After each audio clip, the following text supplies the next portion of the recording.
This is Nightly Business Report with Bill Griffith and Sue Herrera. Magical earnings. Disney blows past expectations as more people flock to its theme parks. But what about the next leg of growth? Surprising twist. Open houses are suddenly busy. Will it be an early spring for housing? Raising the stakes, the big battle for pickups that's generating big profits for Detroit's Big Three. Those stories and much more tonight on Nightly Business Report for Tuesday, February 5th. And we do bid you a good evening, everybody, and welcome. Well, the entertainment powerhouse has done it again. Late this afternoon, Disney reported much better than expected quarterly earnings, thanks in part to the increased popularity of its theme parks, which are already the most visited in the world. It also reported higher broadcast revenue, which helped to offset a decline at its movie studio. Here are the numbers from Disney. They earned $1.84. That was 29 cents above estimates. Revenue came in at more than $15 billion. And that sent shares of the Dow component initially higher in after-hours trading, although there was a bit of a comeback. Julia Borston has more on Disney's quarter. Disney beating expectations on both the top and bottom line, with growth driven by Disney's domestic parks and resorts division. Growth which benefited from increased guest spending, higher average ticket prices, an increase in food and merchandise spending, and higher average hotel room rates. As for what will drive Disney's next leg of growth, the company is betting on its new direct-to-consumer business. CEO Bob Iger is saying this business is the company's top priority, and they, quote, continue to invest in exceptional content and innovative technology to drive our success in this space. Investment in that direct-to-consumer business weighing on Disney's costs in the quarter. For Nightly Business Report, I'm Julia Borston in Los Angeles. Robert Luna joins us now to talk more about those Disney numbers. He is the CEO and Chief Investment Officer at SureVest. Welcome. Nice to have you here. Thanks, Sue. And I know you like the company, you like the stock, but what about this latest initiative, the direct-to-consumer? They're up against some other very successful names like Netflix, which is creating an awful lot of its own original content. Yeah, it's an absolute juggernaut. And, you know, one of the things is obviously Disney Plus is what everybody's talking about. That's scheduled to launch in Q4. But with this latest merger with Fox, they're also going to now have controlling stake in Hulu. So I'm really interested to see what the balance is going to be between future investments in Disney Plus and also what's going to happen with Hulu. But I think the content that Disney has, the proprietary characters that they have, this is a household brand that I think they're going to be able to monetize that very well. And like we're seeing in the parks, years and years of investments that they've been making are now starting to hit the tape and earnings. I think you'll start to see that same thing 18 to 24 months now in the streaming service. What about the movie studio? I mean, you know, the Star Wars franchise they have, some of the Marvel movies that they're able to show, you know, comic book characters and things. That's supposed to be a powerhouse as well, but we were just saying how that had to be offset by some of the revenue increase they saw in broadcast.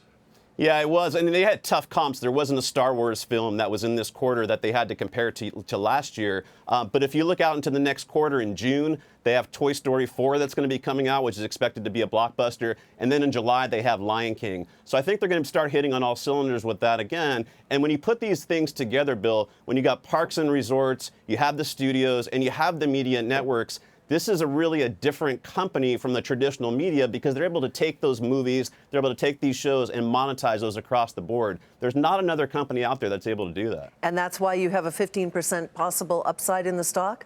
Yeah, absolutely. I mean, when you look at where the stock's trading right now, it's trading at a discount to its 5-year average at about 15.5 times earnings, which is even a discount to the S&P. So we're using a discounted cash flow model, which should get us by the end of the year to $130 a share on the stock. I think it's trading about 113.5 after hours. They had to extend Bob Iger's contract as they were doing this deal with 21st Century Fox. You think his heart's still in it at this point? Yeah, I think so. And when you listen to him on these earnings reports, this is something he's extremely passionate about. And with all that's going on, like you said, with the Fox integration, I'm glad as a shareholder for our clients that he's sticking around. It's going to be interesting, though, when we start talking about the transition of who that person's going to be once Iger steps away. On that note, Robert Luna, thank you so much for joining us. Thanks, guys. Robert's with SureVest. Elsewhere, Electronic Arts also released its results late today. The video game maker lowered its revenue outlook, citing lackluster sales of its Battlefield 5 title and also increased competition from online games like Fortnite. Overall, earnings and revenue fell short of expectations in its most recent quarter, and that sent the stock sharply lower in initial after-hours trading this evening. We are more than halfway through earnings season, and as you know, the focus this time around is on 2019 guidance. That's because there's a real concern that the earnings growth that we've been seeing may not last. Bob Pisani explains. There's been a growing chorus of concern over slowing global growth. More than 40% of earnings in the S&P 500 occur outside the United States. So when you get a big multinational company like a Caterpillar or an NVIDIA mentioning a slowdown in the global economy, well, that's a major issue, particularly for industrial and technology firms.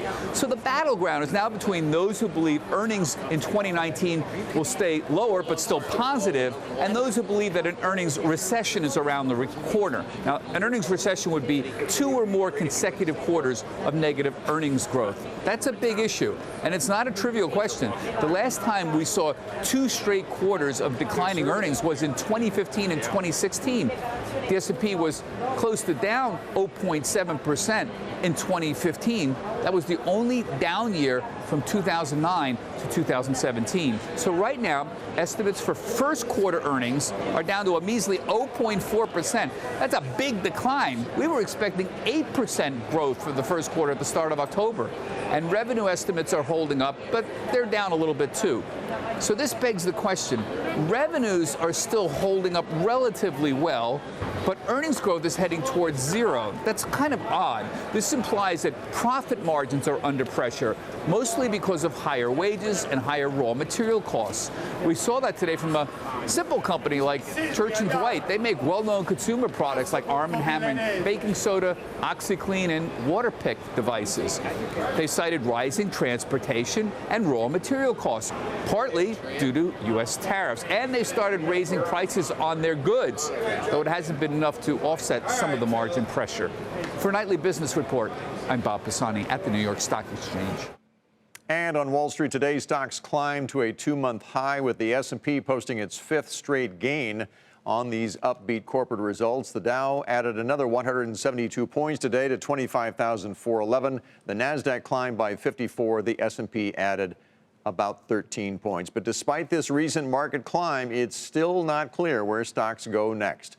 Mike Santoli takes it from there. 5 weeks into 2019 and 10 years since the last major bear market ended, the state of the markets is confused, or at least more confused than one might expect, given the strong rally of more than 15% in the major stock indexes over the past 6 weeks. This upturn in stocks came, of course, after one of the quickest 20% drops in years over the prior 3 months. The decline was all about a fear that a recession might be near and the Federal Reserve on the verge of going too far with interest rate increases. The recovery reflects a rapid shift back toward the idea that the U.S. economic expansion is intact and the Fed now emphasizing patience in considering further hikes. So which is it? Well, on the one hand, measures of consumer and business confidence have weakened, the housing market has stalled, and corporate profit growth rates are being reduced towards zero for the first quarter. On the other, job growth has remained far stronger than expected. The government shutdown didn't seem to do lasting damage to consumers, and companies are still expected to expand earnings over the course of 2019. These mixed signals fit with a mature economic cycle that nonetheless has weathered a couple of fleeting growth scares since it got rolling. Optimists on Wall Street right now are viewing the late 2018 market panic as similar to the false recession alarms of 2011, 2015, and even all the way back to 1998, when stocks tumbled, growth moderated, but the Fed turned toward easier policy to reassure investors.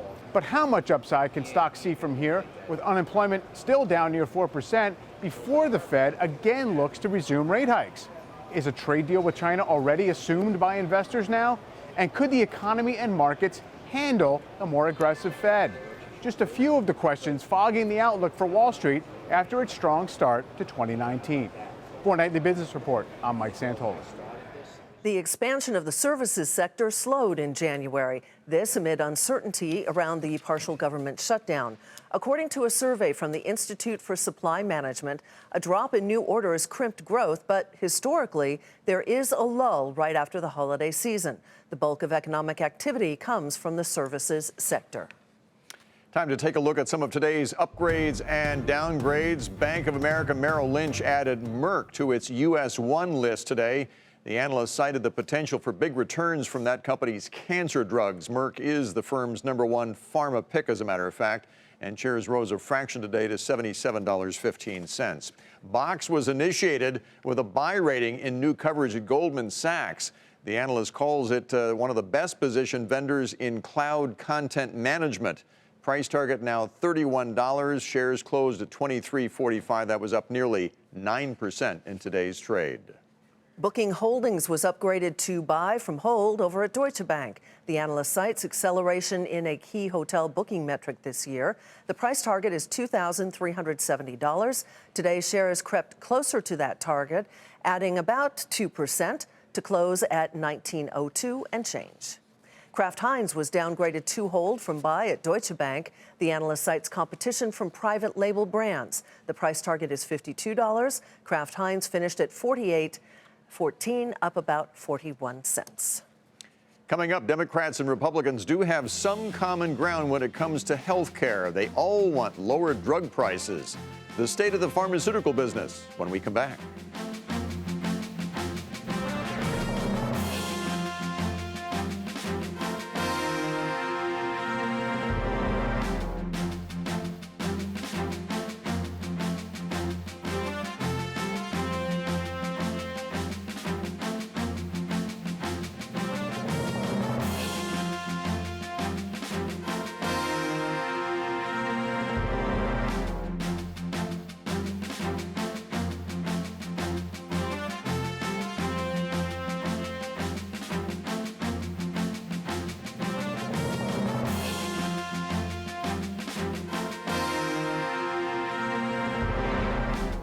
Merck's CEO said today that he plans to testify during a Senate hearing that's been called to talk about rising drug prescription prices.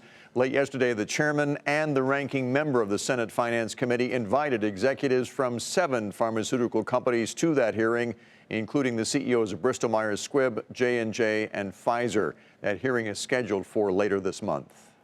Senator Bernie Sanders is asking why a drug that was once free through an FDA program now costs $375,000.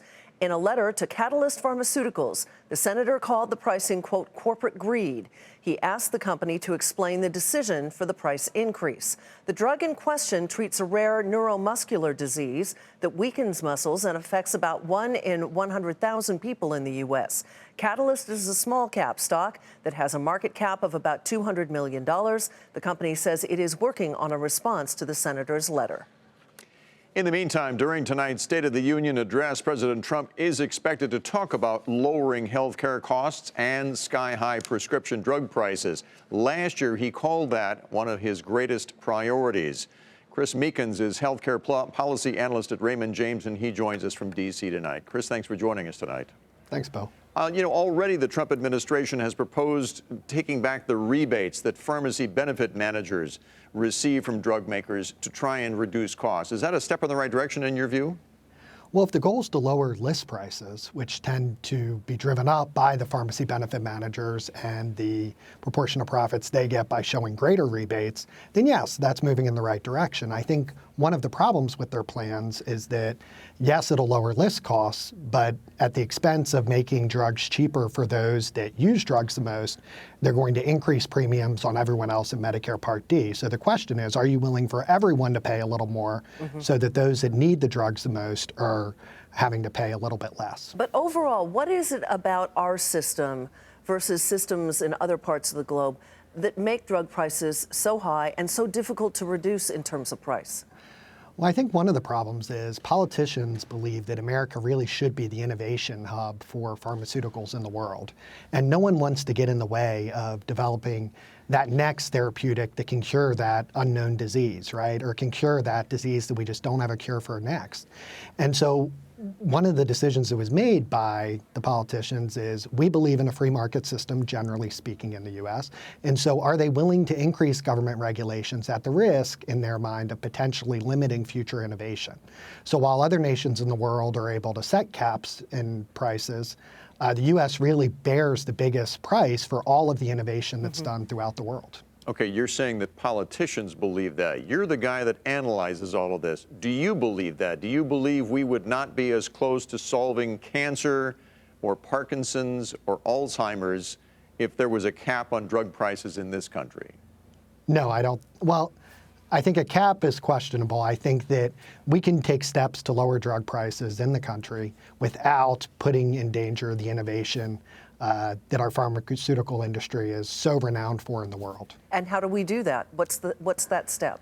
Well, I mean, I think part of it is we need to have a conversation about ensuring that other nations are paying their fair share of this. So, for example, the administration put forward a regulation as part of Medicare Part B drugs to tie them to European prices. Maybe that's a step in the right direction.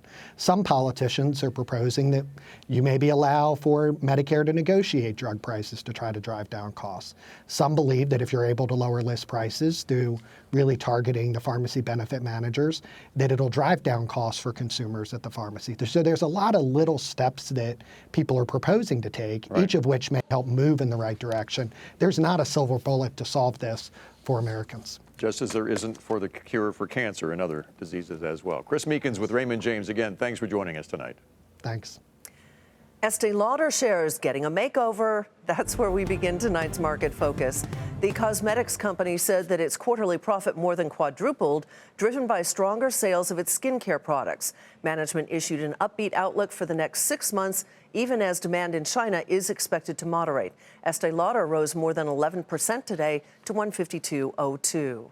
Viacom reported better than expected earnings in its latest quarter. The company's film and television studio performed well, but revenue fell short of estimates because of a decline in advertising sales.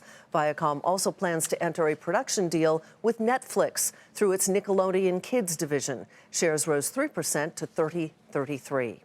A unit of Johnson & Johnson is reportedly close to settling lawsuits over defective hip implants. The long-running litigation includes more than 10,000 cases, but it's not clear how many lawsuits would be covered by the agreement.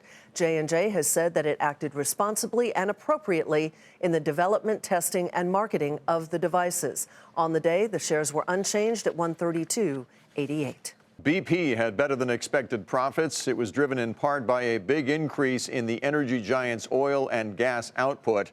It is the latest in a string of major oil companies to post a strong performance for 2018. Shares rose 3.5% today to $42.82. More pressure on Allergan from hedge fund Appaloosa to separate the chairman and CEO positions. Appaloosa last year sent multiple letters asking the struggling drug makers board to separate those two roles. The hedge fund says an independent chair could help Allergan lift its share price. Allergan shares were down a fraction today to $138.01. And quarterly profits at agriculture giant Archer Daniels Midland fell because of the trade dispute with China. AMD's revenues also fell short of expectations, but the company is optimistic that a U.S.-China trade deal could raise its exports significantly later this year. Shares were down about 6% today to $41.85.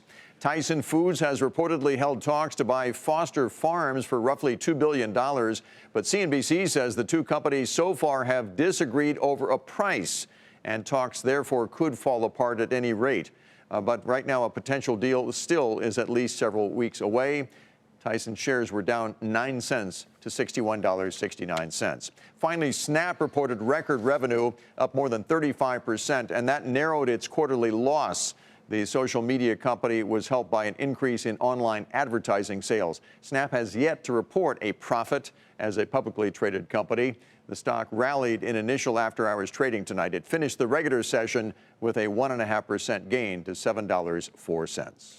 A growing number of people are leaving high-tax states for places like Florida, following the passage of the new tax law, which capped state and local deductions. According to new data cited by the Wall Street Journal, Miami is experiencing more activity than usual from people moving from New York and New Jersey. And just yesterday, New York Governor Andrew Cuomo blamed a state revenue shortfall on the number of people leaving and specifically mentioned Florida as an attractive option for New Yorkers. And that's just another layer of the current state of housing where, after a huge drop in sales at the end of last year, buyers are suddenly swarming back.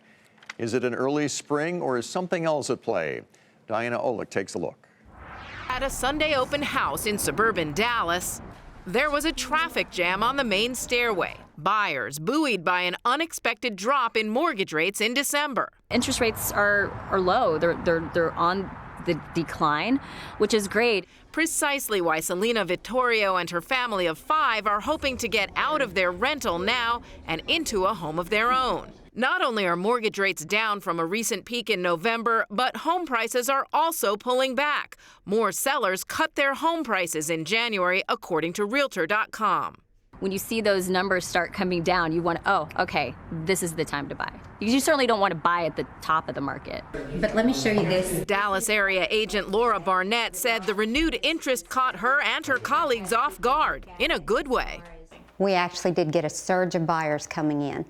And matter of fact, I've worked with 2 this weekend, one of which is under contract, another one's about to be. She agrees it's all about interest rates. I think they're taking advantage of it, and we don't want to miss that opportunity. So we're trying to get busy with our listings, too, and start getting our listings on the market early. The popular spring housing market usually doesn't start until the end of February, but buyers this year are clearly seeing a window of opportunity early. The trouble is that while there are more houses coming onto the market and prices are easing slightly, there still are not enough affordable homes for sale. If you're looking in our range, which is 5 to 6, 650, it's very competitive. But once you go above 750, I think it gets a little bit more open in terms of, I think it's not as competitive, close to $1 million. Amit Vyas and his family were hoping to move up to a bigger home, taking advantage of the pause in rates. I think it's a good market because, I mean, just to be honest, I think the rates are going up. This is the best part. But this house was listed at $950,000. Apparently, even the higher end is now back in high demand. For Nightly Business Report, I'm Diana Olick in Washington. Coming up, Detroit's profit machine. It's a big truck expected to generate big profits. I'm Phil LeBeau in Flint, Michigan, with a look at the fierce battle brewing over heavy-duty pickups. That story coming up on Nightly Business Report.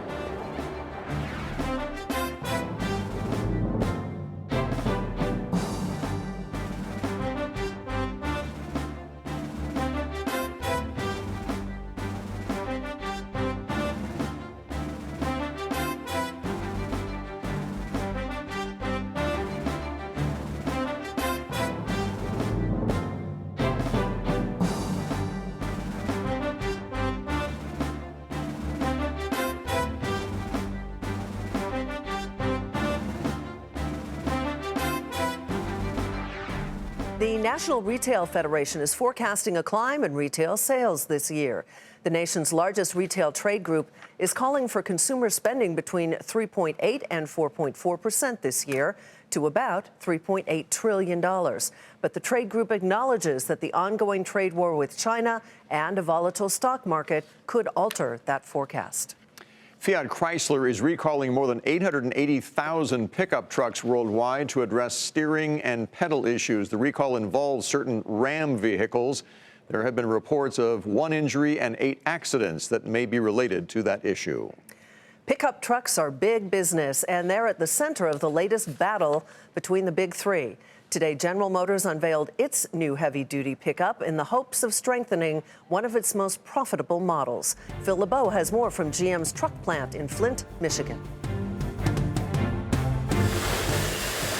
A heavyweight fight in heavy-duty pickups. The newest Chevy Silverado, complete with a 10-speed transmission, GM's latest haymaker in the battle of big trucks. These are tools, but they're also refined tools, and as the refinement has increased, I think the market has gotten even more acceptance for those.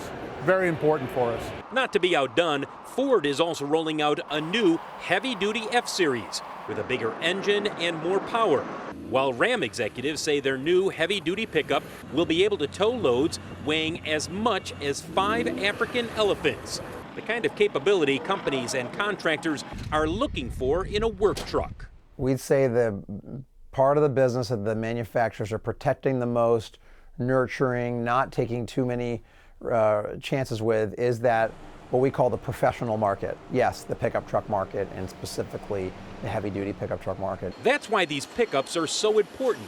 They are extremely profitable. It's estimated each brings in well over $10,000. Roughly 1 out of every 4 pickups sold is a heavy-duty model, with the F-Series, Silverado, and Ram dominating the market. And there's no sign of demand slowing down, especially with the strong economy. We see employment, driving a lot of this, but also the new construction starts, and anything that's building, anything that's servicing, all of those things are very healthy, and that, of course, helps our truck business, and in particular, the heavy-duty business. GM's new Silverado goes on sale this summer, a critical model expected to generate big profits as the automaker looks to win over a bigger slice of the lucrative heavy-duty truck market. Phil LeBeau, Nightly Business Report, Flint, Michigan. And finally tonight, the Robb Report's Car of the Year. It is Lamborghini's new SUV, the Urus, which has a starting price of $200,000. It is a Lamborghini, after all. And it does 0 to 60 in about 3.5 seconds. And it's been a hit, apparently. The Urus helped increase the automaker's sales by about 50% last year. Oh. Yes. Before we go, here's a look at the day on Wall Street. The Dow rose 172 points, the Nasdaq climbed 54, and the S&P 500 added just about 13. And that'll do it for us tonight. I'm Sue Herrera. Thanks for joining us. I'm Bill Griffith. Have a great evening. See you tomorrow.